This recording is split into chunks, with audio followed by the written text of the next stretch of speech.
Vous ne connaissez pas le gombo? C'est normal. Le gombo est très répandu en Afrique, en Amérique, en Asie, en Inde, bref, un peu partout, sauf en France. Mais le gombo est un légume qui a montré avoir de très bons résultats pour réduire le diabète.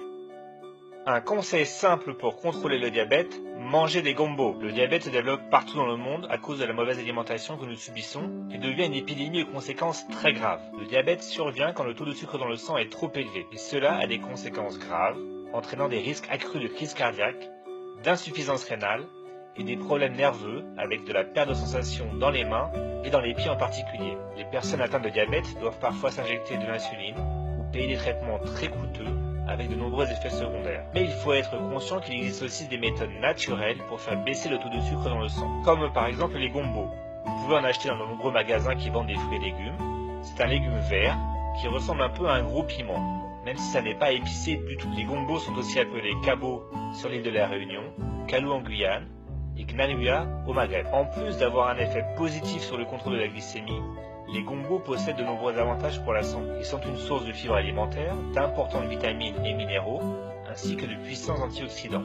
Le gombo permet aussi de prévenir et de soulager la constipation, de diminuer le cholestérol, de réduire le risque de certaines formes de cancer, notamment le cancer colorectal. Il contient des folates. Les folates aident à nettoyer les poumons et ils sont particulièrement importants dans la période de préconception et pendant la grossesse où ils aident à prévenir les malformations. Le gombo contient aussi de la vitamine K, ce qui est important pour la santé des os et joue un rôle majeur dans la coagulation sanguine. Voici une méthode très simple pour contrôler le diabète en utilisant les gombos.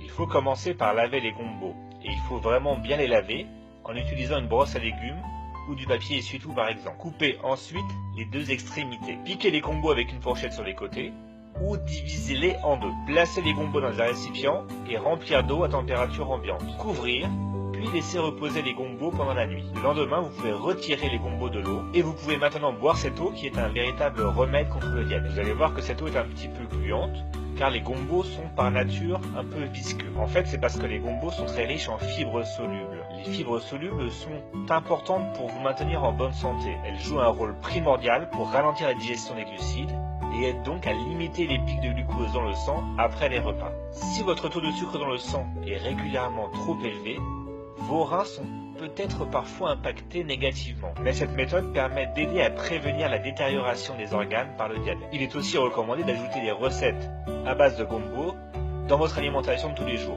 Mais attention, si vous décidez de modifier radicalement votre alimentation pour combattre votre diabète, assurez-vous de consulter votre médecin pour lui dire par exemple que vous allez prendre des gombos tous les jours comme un traitement naturel contre le diabète. D'ailleurs, sur la chaîne Adieu Diabète, je vous décris sans cesse des aliments qui sont bons pour lutter contre le diabète. Mais ne croyez pas que les effets étonnants du gombo, par exemple, sur le taux de sucre dans le sang, va vous permettre de consommer à côté des aliments sucrés ou des produits modifiés industriellement. La gestion du diabète et les traitements alternatifs sains et naturels doivent toujours faire partie d'un mode de vie sain et ne doivent jamais être utilisés pour consommer ce qu'on appelle communément de la malbouffe. Voilà, j'espère que cette vidéo vous a appris quelque chose.